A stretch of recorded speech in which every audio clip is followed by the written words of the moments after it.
ہماری پچھلی ویڈیو جو ہم نے افغانستان اور پاکستان کے تعلقات پر ریکارڈ کی تھی، اس کے بعد ہمیں پوری دنیا سے بہت سارے سوالات موصول ہوئے اور ہم نے اس میں سے جو بہترین اور اہم ترین سوالات تھے ان کو جمع کر کے آج یہ نشست رکھی ہے، اور شاید اگلی 1-2 نشستوں میں ہم کوشش کریں گے کہ ان تمام سوالات کے تسلی بخش جوابات آپ کو دیں۔ تو شروع کرتے ہیں۔ پہلا سوال جو ہمارے پاس پہنچا وہ یہ تھا کہ یہ واضح کریں کہ تاریخ اور اردو ادب میں لفظ افغان جو ہے وہ عام طور پر پشتونوں کے لیے استعمال ہوتا ہے، تو پھر افغانستان میں بسنے والی دیگر قوموں کو کیا کہا جائے گا؟ Very interesting. یہ درست بات ہے کہ اردو لٹریچر میں اور ایون پشتو لینگویج میں جو لفظ افغان ہے وہ پشتونوں کے لیے استعمال ہوتا ہے۔ یعنی اگر آپ یہ دیکھیں کہ جو لفظ پاکستان ہے، ہمارے بڑوں نے جب اس کی انگلش ٹرانسلیشن کی تو انہوں نے کہا کہ پی جو ہے وہ پنجاب کے لیے ہے اور اے جو ہے اس کے اندر وہ افغانیہ کے لیے ہے، یعنی جو ہمارے صوبہ سرحد کے وہ علاقے جہاں پشتون بستے ہیں اس کو افغانیہ کہا گیا۔ اب ظاہر ہے افغانیہ سے مراد ان کا افغانستان نہیں تھا، لیکن ہم چاہیں تو اس کو آج افغانستان کر دیں کہ پاکستان میں تو افغانستان شامل ہے، آنے والے وقتوں میں افغانستان بھی ہمارا حصہ بن جائے گا، لیکن لفظ افغانیہ استعمال کیا گیا تھا پشتونوں کے لیے۔ اس کی مثال ہم آپ کو اس طرح دیتے ہیں کہ جس طرح بلوچستان ہے پاکستان کا ایک صوبہ، بلوچستان میں صوبے کا نام بلوچستان ہے، بلوچوں کے رہنے کی جگہ، لیکن اس صوبے میں بلوچوں کی آبادی 20-30% ہے، باقی سب تو غیر بلوچ ہیں جو وہاں رہتے ہیں، لیکن صوبے کا نام بلوچستان ہے۔ وہاں پشتون بھی رہتے ہیں، وہاں عرب بھی رہتے ہیں، وہاں مکرانی بھی رہتے ہیں، وہاں براہوی بھی رہتے ہیں،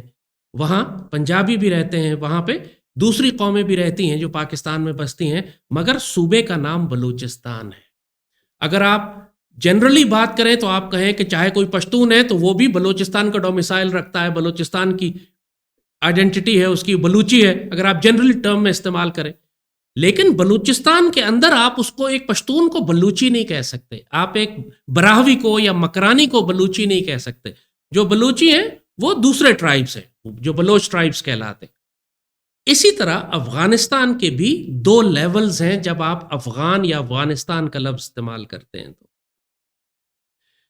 پوری دنیا کی نظر میں جب آپ افغانستان کہتے ہیں تو جنرلی ہمارا مطلب وہ جغرافک اینٹیٹی ہے جو پچھلے 150-200 سال میں احمد شاہ ابدالی کے بعد جس جغرافیہ نے جنم لیا، جس کی باؤنڈریز ڈیورنڈ لائن کے بعد طے کی گئی، اس کو افغانستان کہا جاتا ہے۔ جنرل ٹرم اسی طرح کہ یہ افغانوں کے رہنے کی جگہ، جس طرح بلوچستان کی مثال آپ کو دی کہ وہاں بلوچوں کے رہنے کی جگہ، لیکن جس طرح بلوچستان میں بلوچوں کے علاوہ دوسری قومیں بھی آباد ہیں، اسی طرح افغانستان میں پشتونوں کے علاوہ بھی دوسری قومیں آباد ہیں۔ تو ملک کا نام تو افغانستان ہے، لیکن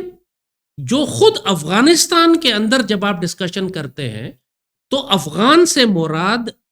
پشتون ہوتی ہے، اور جو تاجک ہیں، وہ ازبک ہیں، جو ہزاراز ہیں،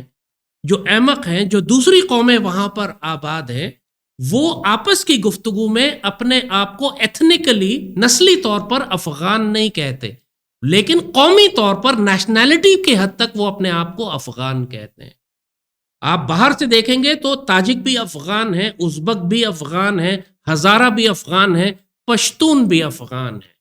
لیکن جب وہ آپس میں بات کرتے ہیں تو افغان سے مراد ان کی پشتون ہوتے ہیں، افغان سے مراد تاجک، ازبک اور ہزارہ نہیں ہوتے، لیکن یہ داخلی ہے۔ جب آپ جیسے کہا کہ نیشنل لیول پر بات کرتے ہیں